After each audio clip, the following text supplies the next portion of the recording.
شاعري الله تعالی شاعر لا یو تحفه ورکړې ده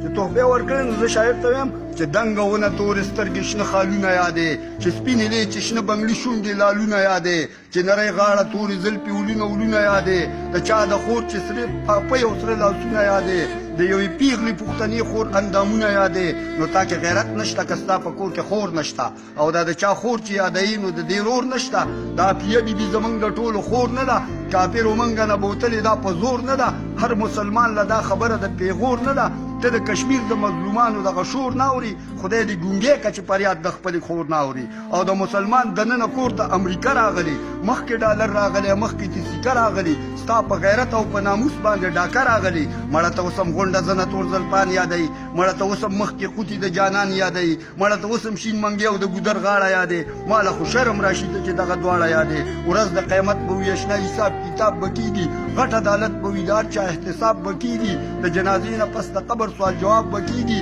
دا نن چې مخې ته بچی ستا دا دم ګډېږي نو شاعره دا بچی په زور ستا د قلم ګډېږي دې ته به هم د خوږ ادب یو عیسه وایي ته دې ته به هم د محبت خوږه قیسه وایي ته چې یوې پیغلې پښتنې ته په تاسه وایي ته تا دا ادب لاره کې دا لویه غلطي وکړله د یوې پیغلې پښتنې د بېعزتي وکړله مسلمانان داسې خبرې ته غیرت نه وایي د پښتنې پیغلې ګډا ته ثقافت نه وایي آرام دولت ته خلک فضل د قدرت نه وایي ته یو ادیب او فلمونو لګانې جوړې ته د بربنډو جینکو سه یارانې جوړې په دې ګناه کې اوس ستا د برابر عیسه په فحاشۍ کې به درکوي درله د سر عیسه شاعره ستا به پکې وي د ټولو غوره عیسه دې نوي نسل له نن ته د زهرستنه وخي د فحاشۍ بل شوي اور ته چې لمنه وخي او د دین رڼا راوله کور کې خوشحالي راوله په مسلمان کې اتفاق او ورورولي راوله جذبه په قام کې د خالد بن ولي راوله د اسلامي نظام دپاره خپل قلم پورته کا د خپل قلم په زور شاعره ټول علم پورته کا او چې د شراب او د جام او د پیلۍ صفت کې چې د مشرې اوباما د سویلۍ صفت کې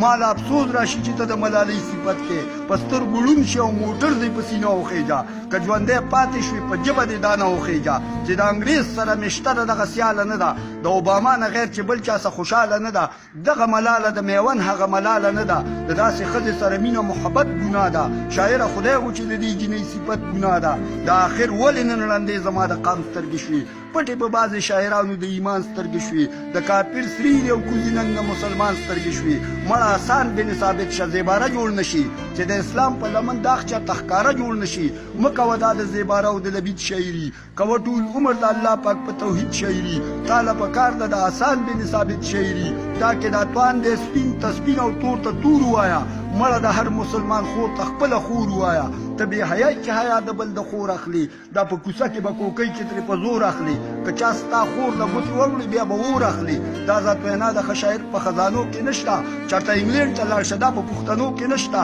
دا شاعري د اورېدو قابله پاتې نه شوه په کور کې دا د غږېدو قابله پاتې نه شوه په زړه کې دا د اوسېدو قابله پاتې نه شوه د غیرت ساه د پښتنو نه په خطو وینمه زه چې دا نوې نوې ګانې د پښتو وینمه او د نوي نسل تباهۍ له چې اوزار راغی ټیوي خو پرېږده انټرنېټ راغی ویسیار راغی څه چې کوي هغه کوه تاله اختیار راغی د اسلامي نظام دپاره ترانې جوړې کا دا تا ته څوک وایي چې فلمونو لګانې جوړې کا تا ته الله پاک تلامید الرحمن وایي تاسو زما خبره نه دا قرآن وایي جانان هغه دی چې درود پاک سبحان وایي یا خو اقبال شه یا ملنګ عبدالرحمن جوړ شه بس که عاشق په محمد اخر زمان جوړ شه یو چې کلب یادی نو مدینه منوره یاده کا د الله کور د حرم دنګه مناره یاده کا د احد غر د اصحابو مقبره یاده کا او د حقیقي مینې چې ستا په زړه کې کور پیدا شي نو مجبور وي هله به دا ستا قلم کې زور پیدا شي